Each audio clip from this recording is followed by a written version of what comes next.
आज मैं 2 उन चीज़ों के बारे में बात करूँगी जो चीज़ें आपने अपने चेहरे पर भूल कर के भी नहीं लगानी है। ये 2 वो चीज़ें हैं जो आपकी पिगमेंटेशन को कभी ख़त्म नहीं होने देंगी, आपकी पिगमेंटेशन को और बढ़ा देंगी।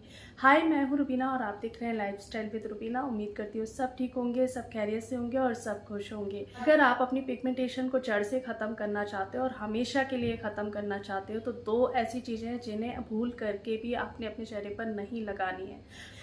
आज मैं बात करनी है कि 2 कौन सी ऐसी खतरनाक चीज़ें हैं जो आपने अपने चेहरे पर नहीं लगानी है, जिन्हें मैं अपने चेहरे पर नहीं लगाती हूँ। मेरी पिगमेंटेशन आज ठीक हो गई है, लेकिन आज भी ये 2 चीज़ें ऐसी हैं जो मैं अपने चेहरे पर नहीं लगाती हूँ। चलिए, सबसे पहले हम बात करते हैं कि जो मैं बताती जा रही हूँ क्या आप कर रहे हो। अगर आप अपनी पिगमेंटेशन को पूरी तरह से ख़त्म करना चाहते हो, जड़ से ख़त्म करना चाहते हो, तो जितनी चीज़ें मैं बता रही हूँ आप करके देखिए। आपकी पिगमेंटेशन की जो प्रॉब्लम है 101% ख़त्म हो जाएगी, मैं गारंटी लेती हूँ। क्योंकि पिगमेंटेशन ख़त्म करने का कोई और तरीका नहीं है, सिर्फ यही तरीका है, नेचुरल तरीका, जो आप घर पर रह कर के आपको करना ही पड़ेगा। आप कितने भी महंगे ट्रीटमेंट करा लो, कहीं भी चले जाओ, पिगमेंटेशन का इलाज है ही नहीं है। ये मेरा अपनी सोच है, क्योंकि जब मेरे को पिगमेंटेशन हुई थी मैंने अच्छा खासा पैसा भी खर्च करा था, अपना अच्छा खासा टाइम भी ख़राब करा था, क्योंकि उस टाइम में मेरा बच्चा बहुत छोटा था, 1 से 1.5 साल का बच्चा था, और उसे लेकर के फिर डॉक्टर के पास जाना आना, डॉक्टर कभी 20 दिन बाद बुला रहे हैं, कभी 15 दिन बाद बुला रहे हैं, उनका मुझे इतना ज़्यादा फ़र्क नहीं लगा। लास्ट में मैंने यही सोच लिया था कि मैं अपनी पिगमेंटेशन को अपने तरीके से ठीक करूँगी, क्योंकि शुरू से ही ना मैं घरेलू नुस्खे पे बहुत ज़्यादा बिलीव करती हूँ, और इन्हीं सब चीज़ों से मैं अपनी स्किन को ट्रीट करती आ रही हूँ। अगर मुझे कोई स्किन की प्रॉब्लम शादी से पहले होती भी थी ना, जैसे पिंपल्स वगैरह, मैं वो लड़की हूँ जो अपने चेहरे पर एक पिंपल्स नहीं देख सकती है, जो अपने चेहरे पर एक दाग नहीं देख सकती है। इन्हीं सब चीज़ों से अपनी स्किन को ट्रीट किया करती थी, अपनी स्किन की प्रॉब्लम को ठीक करा करती थी। तो मुझे जब लगा कि इन सब चीज़ों से मुझे कोई फ़र्क नहीं पड़ रहा है, इन सब चीज़ों का मेरे ऊपर कोई भी असर नहीं हो रहा है, तो फिर मैं अपने तरीके से और बस लग गई थी। मुझे इतना पता नहीं था कि हाँ, मेरी पिगमेंटेशन ठीक हो जाएगी, लेकिन मेरे साथ ये अच्छा था कि मेरा लक बहुत अच्छा था, मेरा नसीब बहुत अच्छा था कि मुझे जो डॉक्टर मिली थी ना, वो इतनी अच्छी थी कि उन्होंने मुझे लास्ट में सिर्फ इतना यही बोला कि रुबीना, लेज़र भी आप कराते हो ना, तो उसे मेंटेन करना पड़ेगा, आपको फिर कुछ महीनों बाद आना पड़ेगा, या फिर आप कोई भी ट्रीटमेंट कराते हो तो उसको कराने के रिज़ल्ट मतलब कुछ दिन के बाद फिर आपको वापस से कंटिन्यू करना पड़ेगा।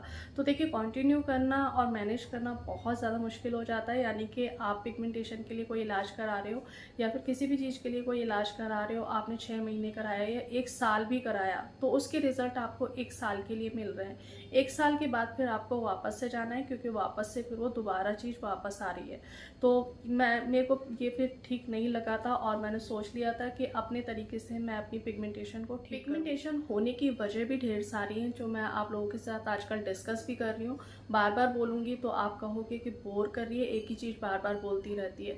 लेकिन उस टाइम में जो मुझे प्रॉब्लम हुई थी वो आफ्टर डिलीवरी हुई थी, यानी कि मुझे आफ्टर डिलीवरी पिगमेंटेशन आई थी, और बहुत लंबे टाइम तक पिगमेंटेशन रही थी। और मतलब मुझे आयरन की कमी इतनी ज़्यादा नहीं हुई थी, लेकिन हाँ हुई थी। लेकिन विटामिन डी की कमी मुझे बहुत ज़्यादा हो गई थी, विटामिन डी मेरा 15 तक चला गया था। तो विटामिन डी सबसे बड़ा रीज़न है पिगमेंटेशन होने का। यानी कि अगर आपके शरीर में किसी भी विटामिन्स की कमी है ना, तो उससे भी पिगमेंटेशन हो जाती है। फॉलिक एसिड, मतलब बहुत सारी चीज़ें आफ्टर डिलीवरी हो जाती हैं, कमियां तो आती हैं डिलीवरी के बाद। तो ज़्यादातर लेडीज़ में पिगमेंटेशन होती है डिलीवरी के बाद, जो मुझे हुई थी। लेकिन लड़कियों में आजकल जो पिगमेंटेशन देखी जा रही है, वो देखी जा रही है हार्मोन्स इम्बैलेंस की वजह से। ये भी मैं काफ़ी बार डिस्कस कर चुकी हूँ।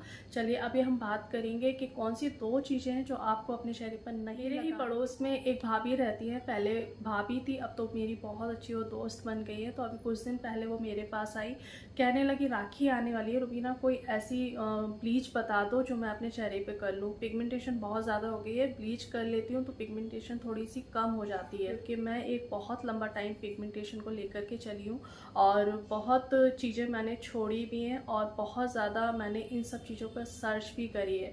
जब सर्च करी है तब मैंने अपनी पिगमेंटेशन को ठीक भी करा है। तो उसमें से एक चीज़ ऐसी है जो आपकी पिगमेंटेशन को बहुत ज़्यादा बढ़ा देती है, वो है ब्लीच।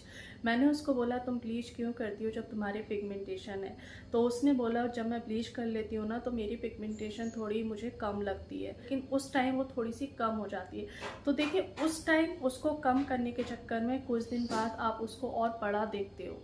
ब्लीच एक ऐसी चीज़ है जिसमें मतलब एक जो केमिकल है ना आपकी स्किन को बहुत ज़्यादा जला देता है। आप जब आपकी स्किन पहले से ही पिगमेंटेड है, पहले से ही आपकी स्किन ख़राब हो रखी है और जब आप ब्लीच कर लेते हो तो स्किन और ज़्यादा ख़राब हो जाती है और ज़्यादा जो पिगमेंटेशन की प्रॉब्लम है और ज़्यादा बढ़ जाती है। जो लोग रेगुलर ब्लीच करते हैं ना उनके लिए छोड़ना बहुत ज़्यादा मुश्किल हो जाता है, क्योंकि उन्हें आदत पड़ जाती है ब्लीच करने की।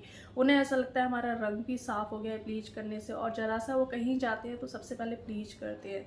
तो ब्लीच सबसे बड़ा रीज़न है पिगमेंटेशन का होना, पिगमेंटेशन का नहीं जाना। सबसे पहले आपको ब्लीच छोड़नी पड़ेगी, क्योंकि ब्लीच आपकी स्किन को बर्न करती है, आपकी स्किन को और जला देती है।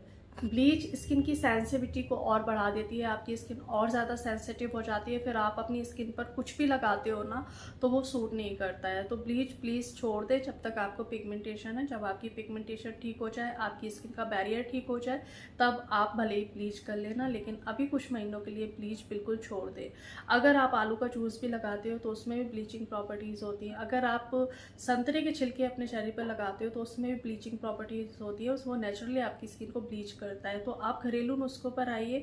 अगर ब्लीच करना चाहते हो तो इस तरह से आप ब्लीच करिए, जो केमिकल वाली ब्लीच होती है ना उसको बिल्कुल। दूसरा, जिन लोगों के चेहरे पर बहुत ज़्यादा बाल हैं, जो बालों को हटाने के लिए वैक्स करते हैं या फिर रेज़र करते हैं, तो देखिए आपकी स्किन अभी बहुत ज़्यादा सेंसिटिव है। आपने ना तो अपने चेहरे पर रेज़र करना है, ना ही वैक्स करनी है। वैक्स करने से ना चेहरे पर सूजन आ जाती है, जिसे कहा जाता है पोस्ट इन्फ्लेमेटरी हाइपर पिगमेंटेशन, यानी कि PIH। ये आपकी पिगमेंटेशन को और ज़्यादा बढ़ा देती है। आपने देखा होगा जब आप वैक्स कराते हो स्किन बहुत ज़्यादा रेड हो जाती है और उसके बाद स्किन थोड़ी सी स्वेल भी हो जाती है, तो इससे पिगमेंटेशन और ज़्यादा बढ़ जाती है। तो यही वो चीज़ें हैं जिन्हें आपने छोड़ना है और हमेशा के लिए छोड़ना है। मैं हमेशा के लिए छोड़ चुकी हूँ, और जिस तरह से मैं अपने चेहरे के बाल निकालती हूँ वो मेरी लास्ट वीडियोस में जाकर के आप देख सकते हो। मैं घरेलू तरीके से अपने चेहरे के बाल निकालती हूँ। अगर मैंने अपने चेहरे के बाल किसी और तरीके से निकालने हैं ना तो मैं थ्रेड से निकालती हूँ। रेज़र के लिए मैं मना नहीं करूँगी, क्योंकि बहुत से लोग निकालते हैं और उन्हें मतलब ठीक भी लगता है, लेकिन मैं नहीं निकालती हूँ।